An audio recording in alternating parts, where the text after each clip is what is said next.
ಹೇ ಎಲ್ಲರಿಗೂ, ಇದು mind detective. ಇಂದು ನಾವು 12 ಸ್ಪಷ್ಟ ಚಿಹ್ನೆಗಳ ಬಗ್ಗೆ ಮಾತನಾಡುತ್ತಿದ್ದೇವೆ. ಅವಳು ನಿಮ್ಮೊಂದಿಗೆ ಮಲಗಲು ಬಯಸುತ್ತಾಳೆ. ಹಾಗಾದರೆ ಮಹಿಳೆ ನಿಮ್ಮೊಂದಿಗೆ ಮಲಗಲು ಬಯಸಿದರೆ ನಿಮಗೆ ಹೇಗೆ ಗೊತ್ತು? ನೋಡಲು ಕೆಲವು ಪ್ರಮುಖ ಚಿಹ್ನೆಗಳು ಇವೆ. ಸೈನ್ 1, ಅವಳು ಕಣ್ಣಿನ ಸಂಪರ್ಕವನ್ನು ಮಾಡುತ್ತಾಳೆ. ಕಣ್ಣಿನ ಸಂಪರ್ಕವು ಆಕರ್ಷಣೆಯನ್ನು ಸಂವಹನ ಮಾಡುವ ಅತ್ಯಂತ ಶಕ್ತಿಶಾಲಿ ವಿಧಾನಗಳಲ್ಲಿ ಒಂದಾಗಿದೆ.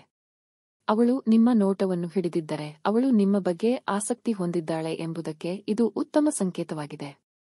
ಆದರೆ ದಿಟ್ಟಿಸದಂತೆ ಎಚ್ಚರವಹಿಸಿ, ಇದು ಅವಳಿಗೆ ಅನಾನುಕೂಲತೆಯನ್ನು ಉಂಟುಮಾಡಬಹುದು. ಸೈನ್ 2, ಅವಳು ನಿಮ್ಮ ಜೋಕ್ಗಳನ್ನು ನೋಡಿ ನಗುತ್ತಾಳೆ ಮತ್ತು ನಗುತ್ತಾಳೆ. ನಗುವುದು ಮತ್ತು ನಗುವುದು ಎರಡೂ ಆಕರ್ಷಣೆಯ ಚಿಹ್ನೆಗಳು. ಅವಳು ನಿಮ್ಮ ಸುತ್ತಲೂ ಈ ಕೆಲಸಗಳನ್ನು ಮಾಡುತ್ತಿದ್ದರೆ ಅವಳು ನಿಮ್ಮ ಸಹವಾಸವನ್ನು ಆನಂದಿಸುತ್ತಿರುವುದನ್ನು ಇದು ಉತ್ತಮ ಸಂಕೇತವಾಗಿದೆ. ಆದರೆ ಅವಳು ನಿಮ್ಮ ಜೋಕ್ಗಳಿಗೆ ಪ್ರತಿಕ್ರಿಯಿಸದಿದ್ದರೆ ಅದನ್ನು ಬಲವಂತ ಮಾಡದಂತೆ ಎಚ್ಚರಿಕೆ ವಹಿಸಿ. ಸೈನ್ 3, ಅವಳು ನಿಮ್ಮನ್ನು ಲರುವಾಗಿ ಸ್ಪರ್ಶಿಸುತ್ತಾಳೆ. ಬೆಳಕಿನ ಸ್ಪರ್ಶವು ಆಕರ್ಷಣೆಯನ್ನು ತೋರಿಸಲು ಮತ್ತೊಂದು ಮಾರ್ಗವಾಗಿದೆ. ಅವಳು ನಿಮ್ಮ ತೋಳು, ಭುಜ ಅಥವಾ ಮೊಣಕಾಲು ಸ್ಪರ್ಶಿಸುತ್ತಿದ್ದರೆ ಅವಳು ನಿಮ್ಮ ಬಗ್ಗೆ ಆಸಕ್ತಿ ಹೊಂದಿದ್ದಾಳೆ ಎಂಬುದರ ಉತ್ತಮ ಸಂಕೇತವಾಗಿದೆ. ಆದರೆ ಆಕೆಗೆ ಅನಾನುಕೂಲವಾಗುವ ರೀತಿಯಲ್ಲಿ ಸ್ಪರ್ಶಿಸದಂತೆ ಎಚ್ಚರವಹಿಸಿ. ಸೈನ್ 4, ನೀವು ಮಾತನಾಡುವಾಗ ಅವಳು ಹತ್ತಿರ ವಾಲುತ್ತಾಳೆ. ನಿಕಟವಾಗಿ ಒಲವು ತೋರುವುದು ಅನ್ಯೋನ್ಯತೆ ಮತ್ತು ಆಸಕ್ತಿಯನ್ನು ತೋರಿಸಲು ಒಂದು ಮಾರ್ಗವಾಗಿದೆ. ಅವಳು ನಿಮ್ಮ ಸುತ್ತಲೂ ಇದನ್ನು ಮಾಡುತ್ತಿದ್ದರೆ ಅವಳು ನಿಮ್ಮ ಬಗ್ಗೆ ಆಸಕ್ತಿ ಹೊಂದಿದ್ದಾಳೆ ಎಂಬುದಕ್ಕೆ ಇದು ಉತ್ತಮ ಸಂಕೇತವಾಗಿದೆ. ಆದರೆ ಅವಳ ವೈಯಕ್ತಿಕ ಜಾಗವನ್ನು ಆಕ್ರಮಿಸದಂತೆ ಜಾಗರೂಕರಾಗಿರಿ. ಸೈನ್ 5, ಅವಳು ನಿಮ್ಮನ್ನು ಅಭಿನಂದಿಸುತ್ತಾಳೆ. ಅಭಿನಂದನೆಗಳು ಮೆಚ್ಚುಗೆ ಮತ್ತು ಆಸಕ್ತಿಯನ್ನು ತೋರಿಸಲು ಒಂದು ಮಾರ್ಗವಾಗಿದೆ. ಅವಳು ನಿಮ್ಮನ್ನು ಹೊಗಳುತ್ತಿದ್ದರೆ ಅವಳು ನಿಮ್ಮತ್ತ ಆಕರ್ಷಿತಳಾಗಿದ್ದಾಳೆ ಎಂಬುದರ ಸಂಕೇತವಾಗಿದೆ. ಆದರೆ ಅವಳನ್ನು ಹೆಚ್ಚು ಹೊಗಳದಂತೆ ಎಚ್ಚರವಹಿಸಿ, ಇದು ಅವಳಿಗೆ ಅನಾನುಕೂಲತೆಯನ್ನು ಉಂಟುಮಾಡಬಹುದು. ಸೈನ್ 6, ಅವಳು ನಿಮ್ಮ ಬಗ್ಗೆ ಪ್ರಶ್ನೆಗಳನ್ನು ಕೇಳುತ್ತಾಳೆ. ಪ್ರಶ್ನೆಗಳನ್ನು ಕೇಳುವುದು ಯಾರನ್ನಾದರೂ ತಿಳಿದುಕೊಳ್ಳಲು ಮತ್ತು ಅವರಲ್ಲಿ ಆಸಕ್ತಿಯನ್ನು ತೋರಿಸಲು ಒಂದು ಮಾರ್ಗವಾಗಿದೆ. ಅವಳು ನಿಮ್ಮ ಬಗ್ಗೆ ಪ್ರಶ್ನೆಗಳನ್ನು ಕೇಳುತ್ತಿದ್ದರೆ ಅವಳು ನಿಮ್ಮ ಬಗ್ಗೆ ಆಸಕ್ತಿ ಹೊಂದಿದ್ದಾಳೆ ಎಂಬುದರ ಉತ್ತಮ ಸಂಕೇತವಾಗಿದೆ. ಆದರೆ ಒಂದೇ ಬಾರಿಗೆ ಹಲವಾರು ಪ್ರಶ್ನೆಗಳಿಂದ ಅವಳನ್ನು ಮುಳುಗಿಸದಂತೆ ಎಚ್ಚರವಹಿಸಿ. ಸೈನ್ 7, ಅವಳು ತನ್ನ ವೈಯಕ್ತಿಕ ಜೀವನದ ಬಗ್ಗೆ ಮಾತನಾಡುತ್ತಾಳೆ.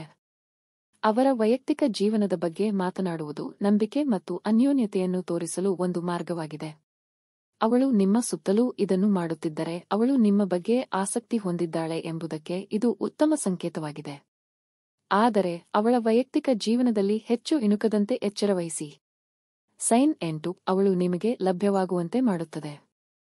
ಅವಳು ಯಾವಾಗಲೂ ನಿಮಗೆ ಲಭ್ಯವಾಗುವಂತೆ ಮಾಡುತ್ತಿದ್ದರೆ ಅವಳು ನಿಮ್ಮೊಂದಿಗೆ ಸಮಯ ಕಳೆಯಲು ಆಸಕ್ತಿ ಹೊಂದಿದ್ದಾಳೆ ಎಂಬುದಕ್ಕೆ ಇದು ಉತ್ತಮ ಸಂಕೇತವಾಗಿದೆ. ಆದರೆ ಇದರ ಲಾಭ ಪಡೆಯದಂತೆ ಎಚ್ಚರವಹಿಸಿ. ಸೈನ್ 9, ಅವಳು ನಿಮ್ಮನ್ನು ತನ್ನ ಸ್ಥಳಕ್ಕೆ ಆಹ್ವಾನಿಸುತ್ತಾಳೆ. ಅವಳ ಸ್ಥಳಕ್ಕೆ ನಿಮ್ಮನ್ನು ಆಹ್ವಾನಿಸುವುದು ಅನ್ಯೋನ್ಯತೆ ಮತ್ತು ವಿಶ್ವಾಸವನ್ನು ತೋರಿಸಲು ಒಂದು ಮಾರ್ಗವಾಗಿದೆ. ಅವಳು ಇದನ್ನು ಮಾಡುತ್ತಿದ್ದರೆ ಅವಳು ನಿಮ್ಮೊಂದಿಗೆ ಮಲಗಲು ಆಸಕ್ತಿ ಹೊಂದಿದ್ದಾಳೆ ಎಂಬುದಕ್ಕೆ ಇದು ಉತ್ತಮ ಸಂಕೇತವಾಗಿದೆ. ಆದರೆ ಅವಳು ನಿಮ್ಮನ್ನು ಸೆಕ್ಸ್ಗೆ ಆಹ್ವಾನಿಸುತ್ತಿದ್ದಾಳೆ ಎಂದು ಭಾವಿಸದಂತೆ ಜಾಗರೂಕರಾಗಿರಿ. ಸೈನ್ 10, ಅವಳು ನಿಮ್ಮ ಸುತ್ತಲೂ ಇರುವಾಗ ಅವಳು ಧರಿಸುತ್ತಾಳೆ. ಡ್ರೆಸ್ಸಿಂಗ್ ಆಕರ್ಷಣೆ ಮತ್ತು ಪ್ರಯತ್ನವನ್ನು ತೋರಿಸುವ ಒಂದು ಮಾರ್ಗವಾಗಿದೆ. ಅವಳು ನಿಮ್ಮ ಸುತ್ತಲೂ ಇದನ್ನು ಮಾಡುತ್ತಿದ್ದರೆ ಅವಳು ನಿಮ್ಮ ಬಗ್ಗೆ ಆಸಕ್ತಿ ಹೊಂದಿದ್ದಾಳೆ ಎಂಬುದಕ್ಕೆ ಇದು ಉತ್ತಮ ಸಂಕೇತವಾಗಿದೆ. ಆದರೆ ನಿಮ್ಮನ್ನು ಅತಿಯಾಗಿ ಧರಿಸದಂತೆ ಎಚ್ಚರವಹಿಸಿ, ಏಕೆಂದರೆ ಇದು ಅವಳಿಗೆ ಅನಾನುಕೂಲತೆಯನ್ನು ಉಂಟುಮಾಡಬಹುದು. ಸೈನ್ 11, ಅವಳು ನಿಮ್ಮೊಂದಿಗೆ ಚೆಲ್ಲಾಟವಾಡುತ್ತಾಳೆ. ಫ್ಲರ್ಟಿಂಗ್ ಎಂಬುದು ಆಕರ್ಷಣೆ ಮತ್ತು ಆಸಕ್ತಿಯನ್ನು ತೋರಿಸಲು ಒಂದು ಮಾರ್ಗವಾಗಿದೆ. ಅವಳು ನಿಮ್ಮೊಂದಿಗೆ ಫ್ಲರ್ಟಿಂಗ್ ಮಾಡುತ್ತಿದ್ದರೆ ಅವಳು ನಿಮ್ಮ ಬಗ್ಗೆ ಆಸಕ್ತಿ ಹೊಂದಿದ್ದಾಳೆ ಎಂಬುದಕ್ಕೆ ಇದು ಉತ್ತಮ ಸಂಕೇತವಾಗಿದೆ. ಆದರೆ ಮಿತಿಮೀರಿದ ಮಿಡಿ ಹೋಗದಂತೆ ಎಚ್ಚರಿಕೆ ವಹಿಸಿ, ಇದು ಅವಳಿಗೆ ಅನಾನುಕೂಲತೆಯನ್ನು ಉಂಟುಮಾಡಬಹುದು. ಸೈನ್ 12, ಅವಳು ನಿಮ್ಮೊಂದಿಗೆ ಮಲಗಲು ಬಯಸುತ್ತಾಳೆ ಎಂದು ಹೇಳುತ್ತಾಳೆ. ಅವಳು ನಿಮ್ಮೊಂದಿಗೆ ಮಲಗಲು ಬಯಸುತ್ತಾಳೆ ಎಂದು ಹೇಳಿದರೆ ಅವಳು ನಿಮ್ಮೊಂದಿಗೆ ಮಲಗಲು ಬಯಸುತ್ತಾಳೆ ಎಂಬುದಕ್ಕೆ ಇದು ಒಳ್ಳೆಯ ಸಂಕೇತವಾಗಿದೆ. ಆದರೆ ಅವಳು ಬೇಡವೆಂದು ಹೇಳಿದರೆ ಅವಳ ನಿರ್ಧಾರವನ್ನು ಗೌರವಿಸಲು ಮರೆಯದಿರಿ. ಆದ್ದರಿಂದ ನೀವು ಅದನ್ನು ಹೊಂದಿದ್ದೀರಿ. ಅವಳು ನಿಮ್ಮೊಂದಿಗೆ ಮಲಗಲು ಬಯಸುತ್ತಿರುವ 12 ಸ್ಪಷ್ಟ ಚಿಹ್ನೆಗಳು. ನೀವು ಈ ಯಾವುದೇ ಚಿಹ್ನೆಗಳನ್ನು ನೋಡುತ್ತಿದ್ದರೆ ಅವಳು ನಿಮ್ಮ ಬಗ್ಗೆ ಆಸಕ್ತಿ ಹೊಂದಿದ್ದಾಳೆ ಎಂಬುದಕ್ಕೆ ಇದು ಉತ್ತಮ ಸಂಕೇತವಾಗಿದೆ. ಪರಿಸ್ಥಿತಿಯನ್ನು ಓದಲು ಮರೆಯದಿರಿ ಮತ್ತು ನೀವು ಚಲಿಸುವ ಮೊದಲು ಅವಳು ನಿಮ್ಮಂತೆಯೇ ಅದೇ ಪುಟದಲ್ಲಿದ್ದಾಳೆ ಎಂದು ಖಚಿತಪಡಿಸಿಕೊಳ್ಳಿ. ಮತ್ತು ನೆನಪಿಡಿ, ಒಪ್ಪಿಗೆ ಮುಖ್ಯ. ಅವರು ನಿಮ್ಮ ಬಗ್ಗೆ ಆಸಕ್ತಿ ಹೊಂದಿರುವ ಚಿಹ್ನೆಗಳನ್ನು ತೋರಿಸುತ್ತಿದ್ದರೂ ಸಹ ಮಹಿಳೆಯರನ್ನು ಗೌರವಿಸುವುದು ಮುಖ್ಯ ಎಂದು ನಾನು ಸೇರಿಸಲು ಬಯಸುತ್ತೇನೆ. ಅವರು ನಿಮಗೆ ಏನಾದರೂ ಋಣಿಯಾಗಿದ್ದಾರೆ ಎಂದು ಭಾವಿಸಬೇಡಿ ಮತ್ತು ಒತ್ತಡ ಅಥವಾ ಆಕ್ರಮಣಕಾರಿಯಾಗಿರಬೇಡಿ.